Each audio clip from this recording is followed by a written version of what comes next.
Hello, good morning. Morning মানে এখন 3:30 বাজছে।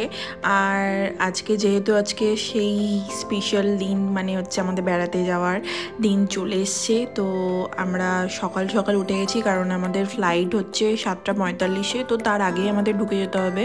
তো এয়ারপোর্ট আমাদের বাড়ি থেকে যেহেতু কাছে, তাই খুব একটা চাপের ব্যাপার না।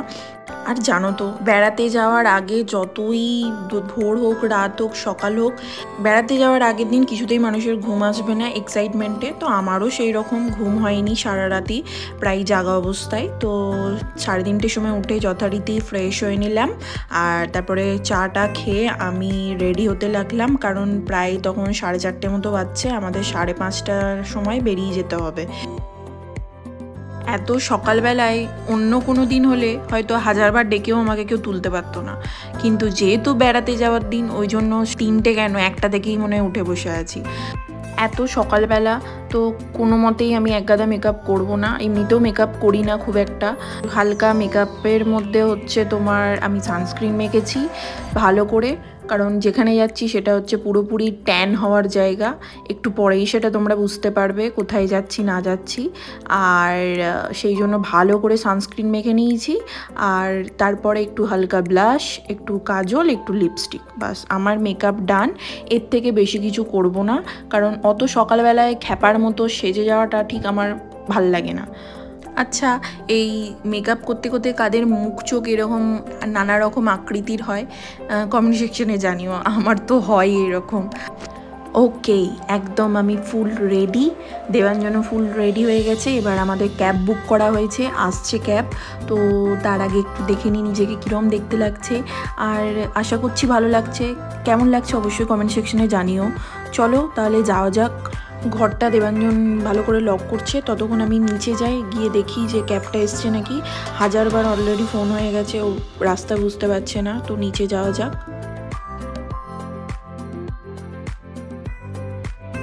নিচে তো প্রায় 10 মিনিট ধরে দাঁড়িয়ে আছি, লোকেশন বুঝতে পারছিল না ড্রাইভার, যার জন্য আসতেও একটু দেরি হলো। তারপরে ক্যাব যখন এলো, তো তারপর আমরা লাগেজ ফাগেজ তাড়াতাড়ি তুলে নিয়ে তারপর বেরিয়ে পড়লাম। চলো তোমাদের সাথে আবার দেখা হচ্ছে এয়ারপোর্টে।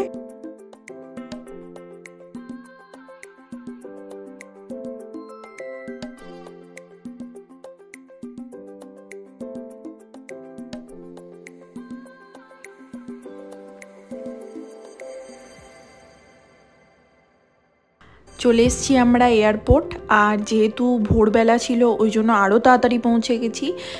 জ্যাম ট্যামের তো কিছু প্রবলেমই হয়নি, অন্য টাইম হলে নয় একটু জ্যাম ট্যামে পড়তে হতো। আর আজকে কিন্তু ভালোই ঠান্ডা ছিল আর ভালোই ফগ ছিল। এবার চলো যাওয়া যাক ভেতরে। বাই দ্য ওয়ে, আমরা কিন্তু একা যাচ্ছি না, আমাদের সাথে যাচ্ছে আরও 2টো ফ্যামিলি। ওরা কিন্তু এসছে ডাইরেক্ট বর্ধমান থেকে, ওরা তাই এই এক্ষুনি ঢুকেছে আর আমরাও ঢুকেছি। শ্রেয়াকে তো তোমরা অনেকেই আমার আগের ব্লগে দেখে থাকবে। তো শ্রেয়ার হাজবেন্ড যাচ্ছে, আর শ্রেয়াদের পাড়াতেই একটা দাদা থাকে, তো তার ওয়াইফ, তার মেয়ে, আর সেই দাদা হচ্ছে যাচ্ছে। এই দাদাদের সাথে এবারে ফার্স্ট টাইম বেড়াতে যাচ্ছি। আগের বার যাওয়ার কথা ছিল দাদাদের, কিন্তু যেতে পারেনি। যাই হোক, তো এবারে হচ্ছে সেটা যাওয়া হচ্ছে 3টে ফ্যামিলি একসাথে। আমাদের এখন লাগেজ চেক ইন হয়ে গেছে, এবার হচ্ছে সিকিউরিটি চেক ইন করতে হবে।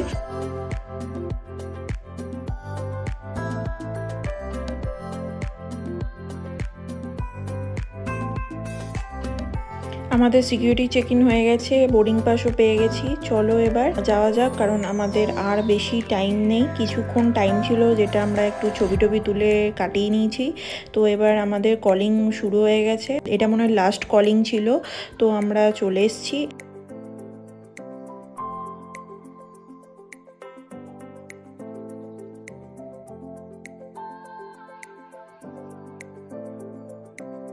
রানওয়ের কাছে আসতেই বোঝা গেল যে ঠান্ডাটা বেশ ভালোই ছিল।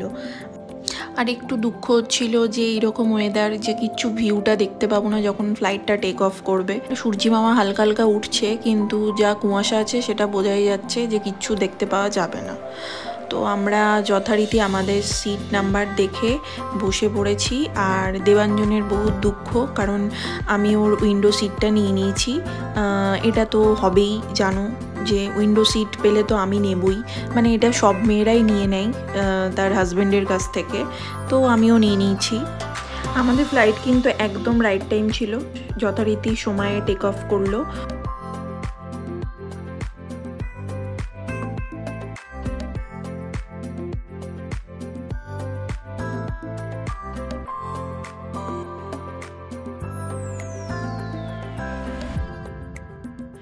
ফ্লাইটে মাঝখানে একটু চা নিয়ে নেওয়া হয়েছিল, কারণ দুজনকারই প্রচণ্ড মাথা ধরে গেছিলো, যার জন্য একটু চা নেওয়া হলো। সত্যি কথা বলতে এই প্লেন জার্নি আমার কাছে খুব বোরিং একটা ব্যাপার, যার জন্য আমি চট করে প্লেনে কোথাও যেতে আসতে চাই না। তো এখানে যেহেতু বাধ্য হয়ে যেতে হবেই, সেই জন্যই যাওয়া। আর আমাদের কাছে ওই ট্রেন জার্নিটাই বেশ মজার লাগে, মানে সব কিছু উপভোগ করা যায়, একটা প্রাকৃতিক সৌন্দর্য, নিজেদের মধ্যে কথাবার্তা সব কিছু খুব এনজয় করতে করতে যাওয়া যায়। হ্যাঁ, প্লেন জার্নি অবশ্যই ভালো, যেখানে তোমরা তাড়াতাড়ি, যেটা 3-4 দিনের ব্যাপার সেটা তুমি 2-3 ঘন্টায় পৌঁছে যাচ্ছ, তার জন্য অবশ্যই প্লেন ভালো। কিন্তু জার্নি হিসাবে বেস্ট হচ্ছে ট্রেন।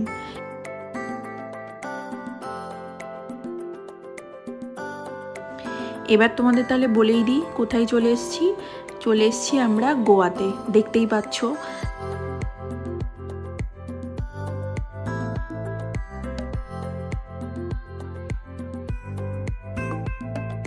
এখন আমরা চলে এসেছি লাগেজ বেল্টের কাছে। এবার এই লাগেজগুলো নিয়ে আমরা এখান থেকে বেরিয়ে যাব। এরপরে কি হচ্ছে সব কিছুই তো তোমাদের সাথে শেয়ার করব, আর তার জন্য অবশ্যই কিন্তু আমার চ্যানেলটাকে সাবস্ক্রাইব করে নিতে হবে। আর আমার ভিডিওগুলো ভালো লাগলে অবশ্যই একটা লাইক করে দিও। চলো আজকের মতো টাটা, দেখা হচ্ছে নেক্সট ব্লগে।